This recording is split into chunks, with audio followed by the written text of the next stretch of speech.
Hey guys, thanks for joining me. Today we're going to take a look at a couple of rigid solar panels from Renogy. Now, what's interesting about these solar panels is they're both N-type solar panels. And by the way, the part number that we're talking about here is RSP200DC.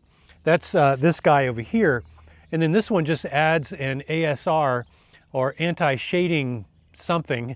I'm not sure what the R is, but anti-shading. They call it ShadowFlux. And that's what's kind of unique about this guy. It's supposed to be very much more shade tolerant than this one. Now, both of these panels are actually having some pretty good technology built into them right now. They're both using N-type cells. They both are using half-cut cells. It's a little easier to see on this one over here with a little silver background. But they're half-cut cells. You can see they're rectangular rather than square.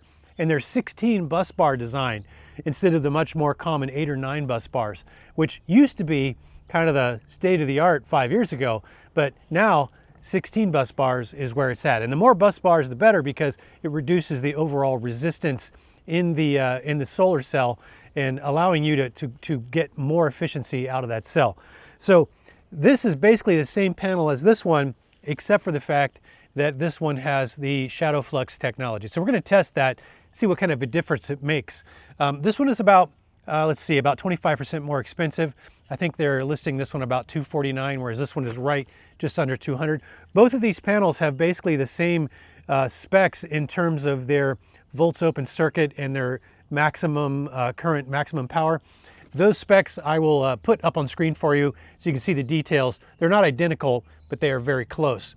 Now, in terms of weight and dimension, they are virtually identical. Both panels weigh just a hair under 24 pounds. Both panels have a height of 49.7 inches. They are 30.1 inches wide, and I guess about 1.25 inches deep if you include the frame. So this one has a silver aluminum anodized frame. This one has a black frame. These frames are pre-drilled for brackets if you need to mount them somewhere.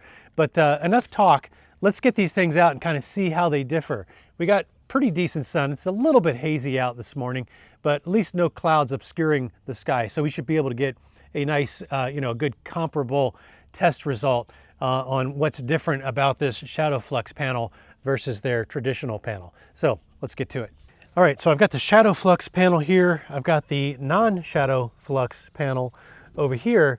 And I've got these laid on my other standard 9 bus bar, not half cut 200 watt solar panels. So these are all 200 watt solar panels.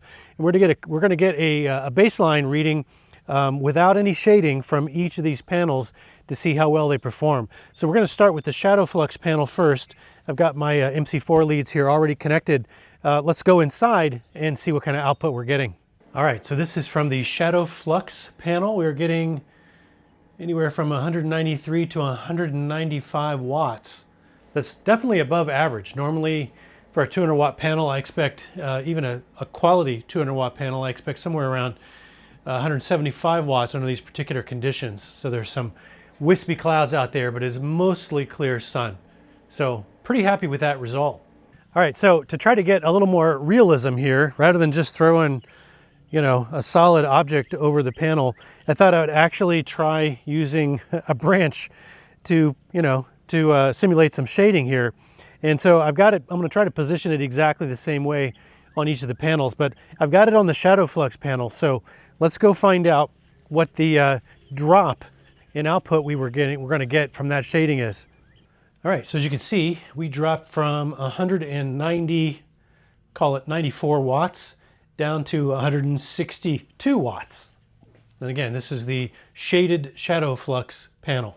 All right, now I've got the standard Renogy, the RSP200DC, without the ShadowFlux connected into my power station. Let's go see what kind of results we're getting. This is the standard Renogy 200 watt solar panel with the half cut cells, 16 bus bars, and we're getting about 185, 186 watts. So producing pretty good output. In fact, it's continuing to climb. Let's just let that top out. So we're getting very comparable output to the ShadowFlux panel, just a couple of watts shy. So we'll call it 190 watts. All right, now I've got the branch positioned on the standard panel without the ShadowFlux. I think I've got it positioned more or less the same way as much as I can as it was over here. So let's go find out what the result is now on that panel when it is partially shaded. All right, now with the standard panel shaded, we're getting, call it 118 watts. So fairly noticeable, significant difference between the non-ShadowFlux panel and the ShadowFlux panel when shaded like this. All right, let's see what we get when we put this on a more conventional P-type cell that is not half cut and only has 9 bus bars. All right, let's try it with the standard P-type non-half cut 9 bus bar 200 watt panel. All right, no shading. Let's find out what we get. All right, even without any shading, we're getting 120 watts, which is about what I would expect in sky conditions like we have today. We actually have, like I mentioned, very wispy white clouds. So it is not a clear sun day. But let's go add some shading to this and see what kind of output we end up with. All right, I know this is not particularly scientific, so we might want to redo this with an actual piece of wood or something so it's exactly the same surface area. But let's go see what we're getting with this same amount of shading on the conventional panel. All right, pretty dramatic drop. So we're all the way down to 40, call it 45 watts, 46 watts. Looks like we're climbing a little bit. Charge controller in this box is trying to make the best out of this. So the best we can get out of this other panel, this is the P-type 9 bus bar panel, 51 watts. That is shaded performance. All right, let's try this again with a little bit more precision. So this is the standard Bouge RV panel, and I've used a little piece of foam there. So I'm basically just going to put it at the top of each panel, right in the dead center of the top of the frame. And I'll position it the same on each panel, but let's go see what the result is now.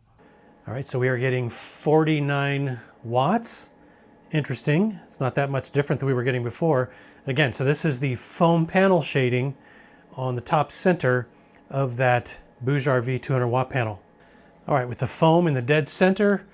So again, not much has changed output-wise on that conventional P-type solar panel.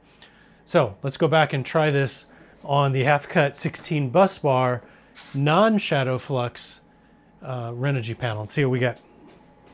All right, so we are getting 120 watts on the non-ShadowFlux version of the Renogy. So significant gain just by those half-cut 16 bus bar design over that more conventional P-type cells that we had on the Bouge RV.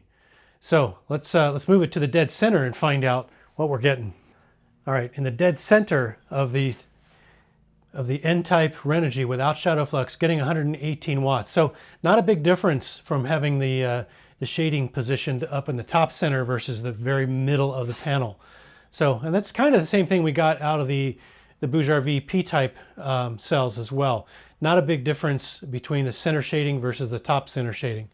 So let's see how the ShadowFlux panel performs under the same conditions. All right, so this is the ShadowFlux panel with the shading in the top center.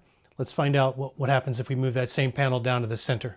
All right, with the shading in the dead center on the ShadowFlux panel, 121 watts. All right, I went back and combed through all those results, and I think what we learned is that the ShadowFlux panel from Renogy actually does perform significantly better, especially in sort of a real-world tree branch kind of a shading. It was a little less differentiated in the results when we used the solid foam panel as compared to the conventional or the non-ShadowFlux version of the Renogy 200 watt N-type panel. But in both cases, both the ShadowFlux and the TopCon N-type panel from Renogy, both of these significantly outperformed the 200 watt Bouge RV panel with only 9 bus bars. In fact, we were getting up to 60% more output in both a shaded and non-shaded circumstance. So even when these were unshaded, we were still getting upwards of a 72 watt bonus, which is pretty incredible. That probably speaks a little bit more to the Bouge RV panels not outputting as much as they otherwise should. But still, I think you can't really deny the fact that getting 190 plus watts out of a 200 watt panel is very good performance. So even unshaded performance, very good. Shaded performance, especially tree branch type shading with the ShadowFlux, even better. And by the way, there is a 120 watt version of the ShadowFlux if you don't need the 200 watt version.